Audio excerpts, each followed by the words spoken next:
l'ancien patron de l'ANR, qui a été relaxé après plusieurs heures d'audition, semble entretenir le flou sur les raisons de sa présence dans les locaux des services de renseignement, eux-mêmes peu bavards sur le motif de l'interpellation de Kalev Mutondo.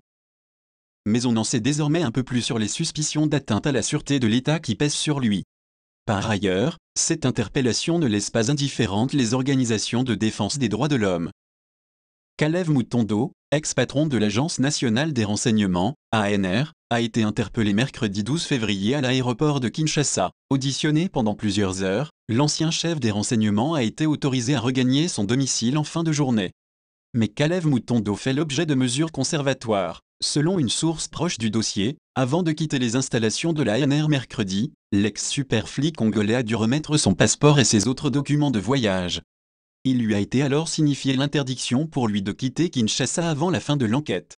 Il ne peut pas non plus s'approcher des aéroports, des ports et des autres postes frontaliers, renseigne un document des services des renseignements. De graves soupçons pèsent sur l'ancien numéro 1 de l'ANR qui, estime ses successeurs, serait en intelligence avec des forces hostiles au régime actuel de Kinshasa. Cette dernier évoque surtout des contacts qualifiés de compromettants, que Kalev Mutondo aurait noués avec des groupes armés nationaux et étrangers qui écument l'est de la RDC. On parle de membres de l'ex-rébellion pro-rwandaise M23, réfugiés en Ouganda, ainsi que de rebelles rwandais qui sont traqués par les FARDC, avec objectif de les rapatrier dans leur pays d'origine. Kinshasa veut savoir s'il y aurait un lien entre la persistance de l'insécurité dans la région de Beni et les visites de Kalev Mutondo dans les pays voisins. Cette interpellation résonne, en République démocratique du Congo, comme un signal fort envoyé par le nouveau pouvoir pour exprimer sa volonté de restaurer l'état de droit dans le pays. Georges Kapiamba, coordonnateur de l'Association congolaise pour l'accès à la justice, pense que le message derrière cette interpellation est que plus personne n'est intouchable. Washington demande de fouiner dans les placards de Kabila. L'administration Trump suit avec attention tout ce qui se passe en République démocratique du Congo, depuis l'arrivée au pouvoir de Félix-Antoine Tshisekedi. Acteur de l'opposition au régime Kabila, le président Tshisekedi arrive avec l'ambition de diriger autrement. Il ne s'explique pas qu'un pays aux potentialités incommensurables héberge sur son sol une population pauvre, classée parmi les dernières de la planète. En réaction, il décide de rouvrir le pays au monde, en menant une diplomatie agissante et en renouant avec des partenaires traditionnels qui, pour la plupart, ne portaient plus à cœur le régime de son prédécesseur, Joseph Kabila. Avec Félix Tshisekedi, le pays redevient fréquentable, des délégations de haut rang le visitent à nouveau. C'est dans cet élan que les Nations Unies envoient leur haut commissaire aux droits de l'homme, Michelle Bachelet, pour discuter avec les autorités congolaises du respect des droits humains et de la lutte contre les violences.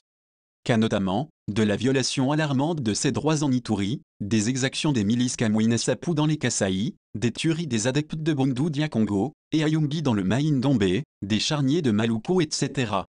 Si le fait est passé inaperçu, il convient d'indiquer que, presque au même moment, une équipe de la Cour pénale internationale a mené une mission secrète dans le pays.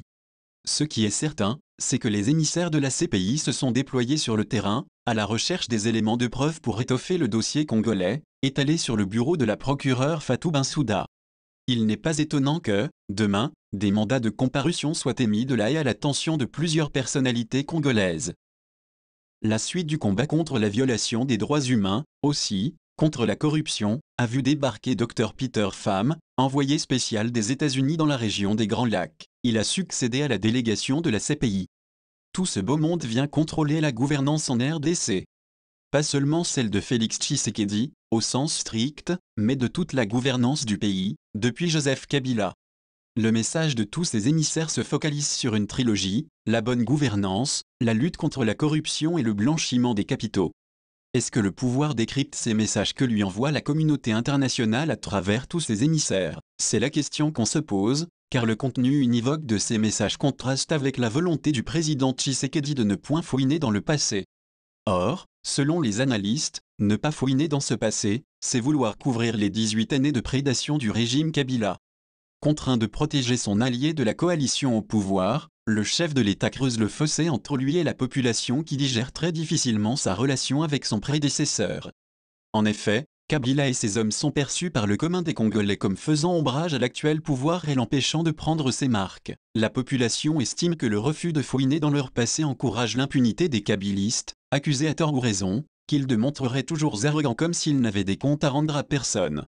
Aujourd'hui, Washington remet les pendules à l'heure et demande à Félix Tshisekedi de fouiller dans les placards du régime Kabila qui, selon les observateurs, aurait beaucoup tripoté avec les fonds publics actuellement logés dans des paradis fiscaux. Le but recherché à travers toutes les recommandations des derniers émissaires diplomatiques est de pousser le président Tshisekedi à rompre totalement avec un passé de honte et de prédation écrit par le régime précédent.